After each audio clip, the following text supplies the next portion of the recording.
Welcome back. All right, so for the second time in the life of this channel, Chuck Fletcher is out of work. I want to look at the work he did in Philadelphia. The interesting thing is, I wouldn't say he was the worst GM necessarily. I think the argument could be made by some that he may have been the worst GM over the last few years. But I think with Fletcher, I think the problem is something else. I'm going to talk about that. So first off, he worked as the Wild's general manager from May 21st of 2009 through April 28th of 2018 when they relieved him of his duties. He had been an assistant GM to Ray Shero in Pittsburgh for 3 years prior, and he had other NHL experience prior to that. So he worked his way up, became general manager, everybody's dream, right? Now, his time in Minnesota is worth mentioning too, because one of the reasons he ended up out in Minnesota, one of the reasons the Minnesota Wild have been in cap hell are contracts he signed. Parise and Suter getting those long-term deals that Bill Guerin bought out, and it means a lot of pain for Minnesota and their fans over the next few years because of the fact that there's so much dead cap money that's there. It will alleviate a few years down the road, but it's tough. And that is a direct result of Fletcher and the 13-year deals he gave to those players. And the idea at the time was simple. The Minnesota Wild were a good team, but he felt that Parise and Suter could put them over the top. That adding a premier forward and a premier defenseman to that team could put them in the position to be contenders. And I think there's some of that we've seen in his time in Philadelphia as well. And so I want to talk about that too. Their record, 2018-2019, they end up 37, and 8 for 82 points. Now, he came in halfway through the season, December 3rd of 2018, earlier than the halfway point of the season, but either way, he comes in and, of course, got fired today.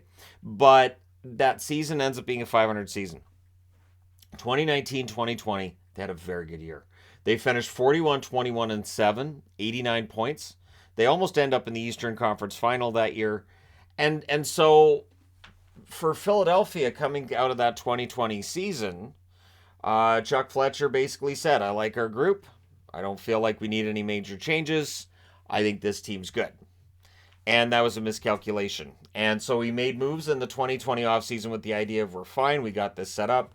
And he admitted during the 2020-2021 season that maybe he overestimated the group. They ended up finishing 25-23 and 8, 58 points. That's in the nightmare that was the Eastern Division. That was a juggernaut. And so that's their down year. Now, historically, and I talked about this, Philadelphia had been in, out, in, and that was just how their playoffs worked. They were in every even year. They were out every odd year. No idea why that was. In the playoffs, 2014, 2016, 2018, and 2020. No playoffs, 2013, 2015, 2017, 2019, 2021. But then they missed the playoffs again in 2022. So they broke that pattern in the bad way. And they appear to be ready to miss the playoffs for their third straight year. So 2021-2022 was a nightmare season. They've got 25 wins again, but instead of it being a 56-game season, it's an 82-game season. 25, 46, and 11 for 61 points. This year they've gotten better. 24, 30, and 11 for 59 points, but it's still not seen as being good enough. In his, basically his published statement about the Flyers, as he's been fired now, Chuck Fletcher saying that their points improvement over last year in terms of, points per game and all that is pretty substantial. But my answer to that would be, well, yeah, 2021-2022 was a nightmare. John Tortorella has milked as many points out of this team as he can. He still can't keep them above 500. So I wanted to talk about his trading record. And his trading record is seen as mostly negative, but a lot of meh. There's a lot of meh here. And so there wasn't a ton here for me to go through and say, well, this is something I should talk about. Because a lot of the trades, I'm like, well, that's kind of, you get this guy, I get this guy. It doesn't move the needle. We saw that at the deadline. They pick up Brendan Lemieux. They give up Zach McEwen. And there you go. And it's just, it's kind of, there's one out the door, one in the door, and they play a very similar role to each other. So February 16th of 2019, he trades Anthony Stolarz to Edmonton for Cam Talbot. This was a decent move at the time. This was one that signaled that, they were improving the goaltending. Talbot doesn't stick around in Philly, but it was a decent move. Stolarz, at this point, of course, is in Anaheim, So it's not like Edmonton, wins this one going away. June 3rd of 2019, he trades a 5th-round pick to Winnipeg for Kevin Hayes signing rights. Then he would sign Hayes. We're going to talk about his signings because this might be the reason that right now he's unemployed from the Philadelphia Flyers. June 14th, 2019, Radko Gudas is traded to Washington for Matt Niskanen. This is a win. This is an absolute win. Matt Niskanen comes in for the 2019-2020 season. He is a huge reason that was a good year. And as has been mentioned many times over here, and I've seen it many, many times on TV being mentioned, Matt Niskanen improves Ivan Provorov. Provorov's game becomes so much better playing with Niskanen. The problem is Niskanen retires after the 2019-2020 season, so it's a one-year bump. And it is part of the reason why they had a good year in 2019-2020. It's not the only one, but it is one of the reasons that it gives that added piece to the blue line, and it just works. So June 22nd of 2019, I had to mention this trade because this is an interesting one going through it. They traded a 2019 7th to Montreal for a 2020 7th. So why mention it? Because that 7th to Montreal's become Raphael Harvey-Pinard, who's quickly becoming my favorite Montreal Canadian, not named Nick Suzuki or Cole Caulfield. Harvey-Pinard's a good forward. Going to Philly, though, and I've got my fingers crossed on this one, Gunnar Wolf Fontaine. Now, I don't know why every child isn't being named Gunnar Wolf right now. I think there are people right now who are going to have children. If you're expecting or your significant other's expecting and you're watching this, Gunnar Wolf is an amazing name. Nobody picks on Gunnar Wolf. So I'm really rooting for this trade to end up being seen as a win eventually. But Raphael Harvey-Pinard, a good pick by Montreal in the 7th round. So July 17th of 2021, they trade Philippe Myers and Nolan Patrick to Nashville for Ryan Ellis. This would be a win. This would absolutely be a win if Ryan Ellis was playing. And this is something that I think has submarined the team since that trade. So trading out Nolan Patrick doesn't hurt. Trading out Philippe Myers doesn't hurt. Nolan Patrick's not playing. Philippe Myers has bounced around a bit since then. And so Ryan Ellis is easily the best player in this deal, but he's not playing. And there's some concern about whether or not he'll ever play again. There's some, talk about that he won't ever play again.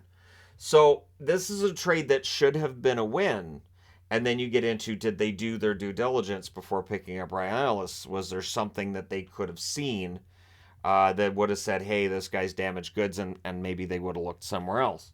And would Nashville have been selling low on Ellis because they knew that, he wasn't going to play that much longer necessarily? And again, these are all questions to be asked. July 22nd of 2021, this is the one that I still find a major head scratcher. I understand that Shane Gostisbehere's contract wasn't seen as being great. I understand that Shane Gostisbehere wasn't playing fantastic hockey in Philly, but they trade his contract to Arizona for future considerations and add a 2020 second-round pick and a 7th-round pick. And then you look at the fact that Arizona swapped Gostisbehere at this deadline for futures, for draft picks from the Carolina Hurricanes. And so it's not just future considerations. In this case, it's future considerations. So they traded a couple of draft picks to Arizona with Shane Gostisbehere for nothing. And I understand, again, he didn't have a great year in Philly before that. But the idea was simple. You're trading out money, meaning you're going to sign somebody, you're going to bring somebody else in. And the decisions that were made were not ones that end up working out.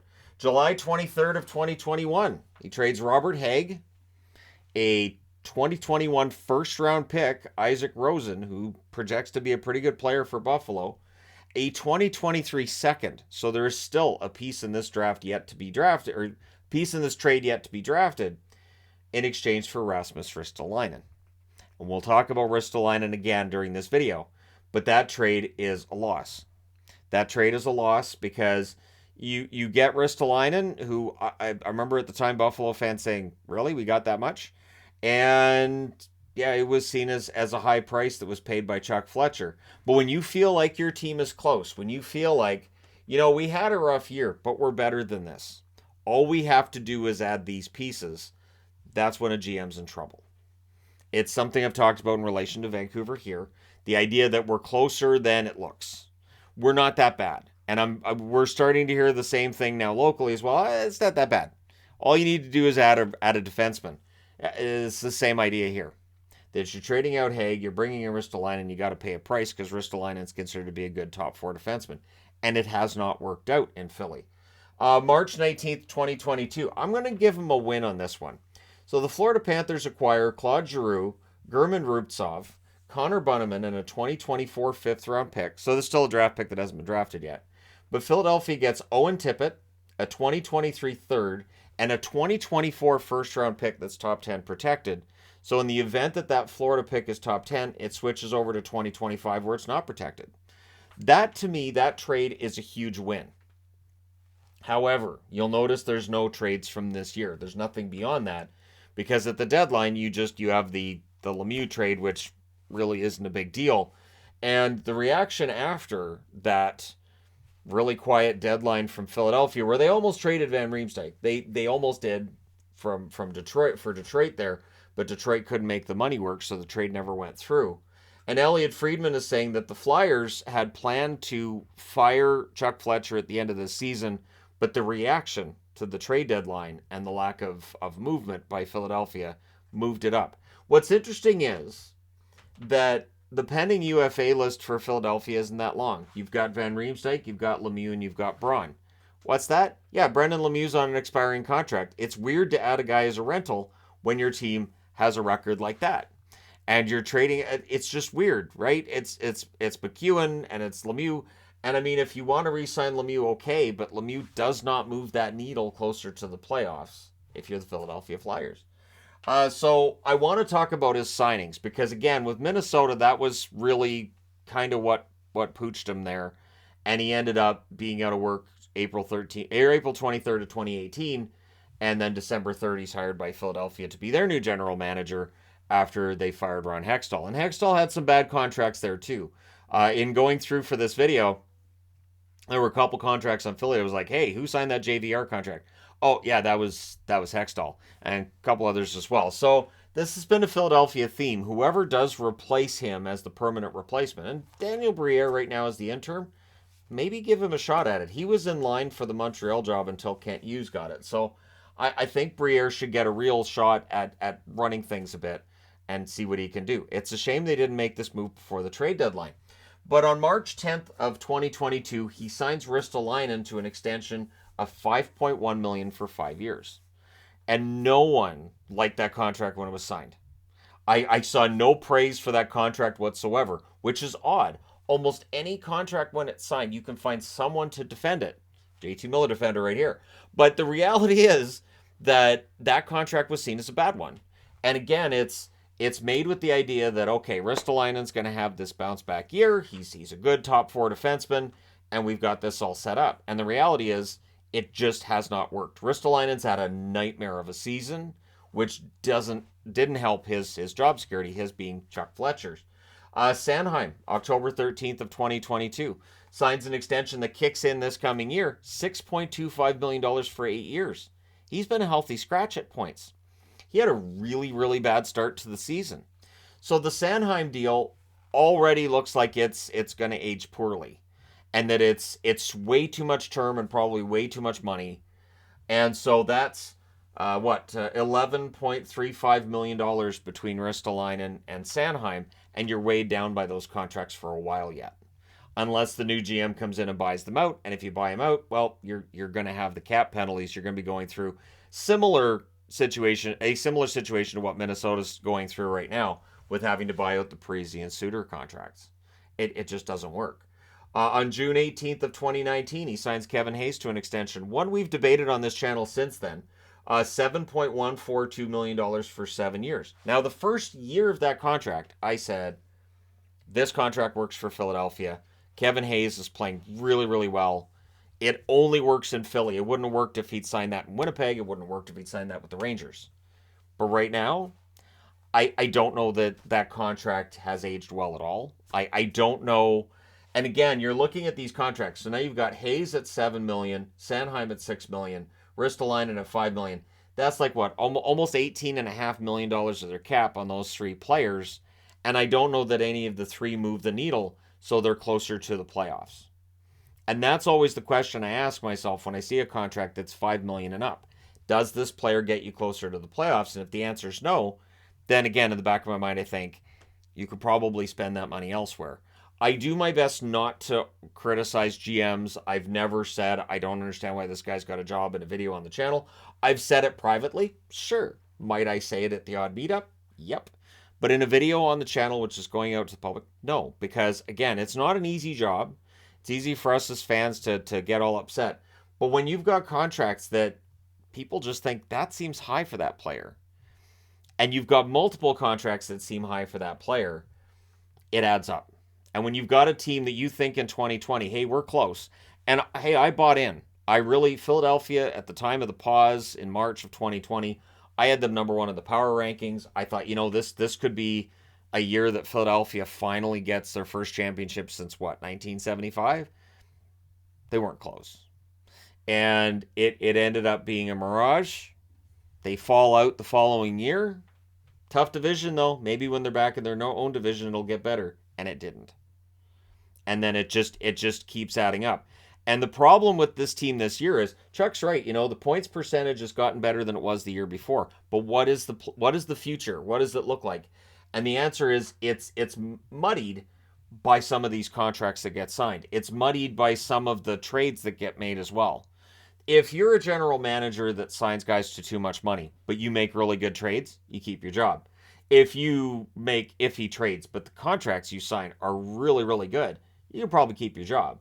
And if you're good at drafting, you can probably keep your job. The draft picks, because he's brought in 2018, we don't know what his draft record's going to be looking like. We'll know like 5 years from now. But if you're in charge of the Philadelphia Flyers, you don't want to wait another 5 years to find out whether or not these picks are going to turn out. So the coaches that he's had too, remember, you get to fire, and Brian Burke always says you get to fire one coach.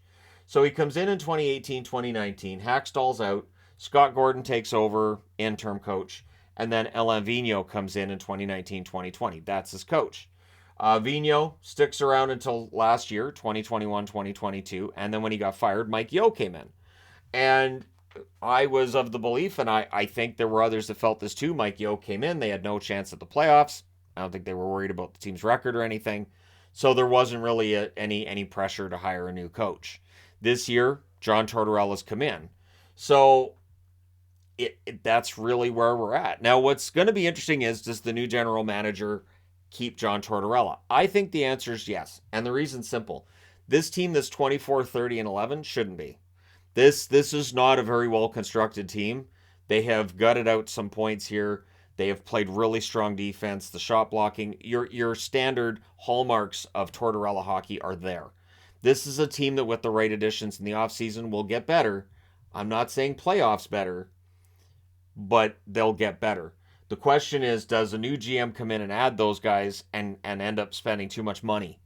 The one good news, I guess, if you're a Flyers fan, is they don't have much to spend. So I mentioned the expiring contracts. According to Cap Friendly, for next season, their cap space is $7.2 million. Now, that may be including Ryan Ellis. So if Ryan Ellis's LTIR isn't considered LTIR for next year, that would give them the extra, say, $6 million, so around $13 million. I still don't see this team going out and making a big splash in free agency. I'd be very surprised if they did. And I think it would be a bad move. I think there's some good pieces on this team, like Owen Tippett. I think Tippett's had a really good year.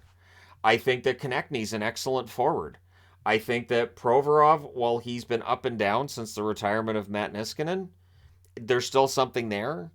And I don't know that D'Angelo sticks around. Like, I had considered putting D'Angelo signing up there too, and I thought, no, I'll leave it as is. But it hasn't worked out that well. And who knew that D'Angelo and Tortorella might not be a marriage made in heaven? Who knew? But at any rate, I want to talk about his draft picks as well. There's not as much to talk about here as with normal GM videos, because he wasn't there that long. So 2019, he drafts Cam York 14th overall. I love Cam York. I think he's an excellent defenseman. Bobby Brink drafted 34th overall. The first thing that new GM needs to do, call the Boston Bruins, get Bobby Brink to the Boston Bruins, make it a reality. I will be the happiest Boston Bruins fan to have Bobby Brink on the Boston Bruins that's ever been. And I'm still not over it. But Brink looks like he could be a good NHL player. He's been dealing with a lot of injury issues this year. So that's it too, right? Guys get hurt, things happen, and you can't blame a GM for that. But still, the team's performance on the ice will come back on the GM. 2020, they draft Tyson Forster at 23rd overall, not in the NHL yet. But at 135th, he drafts Elliot Desnoyers. Desnoyers has been good in his call-up. It's interesting, too, because announcers keep wanting to say Cornwallier. The Canadian announcers want to say Cornwallier, but Desnoyers is going to take some time to get used to saying, and here we are. But he looks like he could be a good NHLer. And then Samu Tuamala was the number 1 draft pick for Philadelphia, but that wasn't until 46th overall in 2021. You can't be trading a first-round pick when you're the Philadelphia Flyers, but that's what happens, and so their first pick was 46th overall last year, or 2 years ago now. Last year, at 5th overall, they draft Cutter Gauthier. Cutter Gauthier having a good year at Boston University, and Cutter was considered to be one of those guys who was really rocketing up the draft board last year. He could end up being an excellent forward. But again, if you're running the Flyers right now, you can't be thinking, well, once Gauthier comes up and if Brink can make it onto the team, this team could get better. You need to cut losses. And again, the reaction to the trade deadline is apparently why this is happening now. So if you're a fan and you got mad about the trade deadline, you may have played a role in a change in management in the Philadelphia Flyers. The one question I have is this Chuck Fletcher's last job as a general manager in the NHL or not? Because there are general managers who go through numbers of teams, and sometimes they're not the ones we would expect. So let me know your thoughts in the comment section below, as always. I'm aware there's a lot of other trades that I don't have on the board. These are the ones I wanted to discuss because I think those are the ones that may have moved the needle. And again, I thought the Giroux deal, I thought he did well, considering Giroux signs in Ottawa, so Florida doesn't keep him. And Florida this year has been below the playoff line for most of the season. So I think that worked out well for Philly. But let me know your thoughts. Don't forget to hit like and subscribe if you're browsing your way through. You just happened upon this video. And hey, thank you guys so much for watching, for all your support. I will talk to you again soon.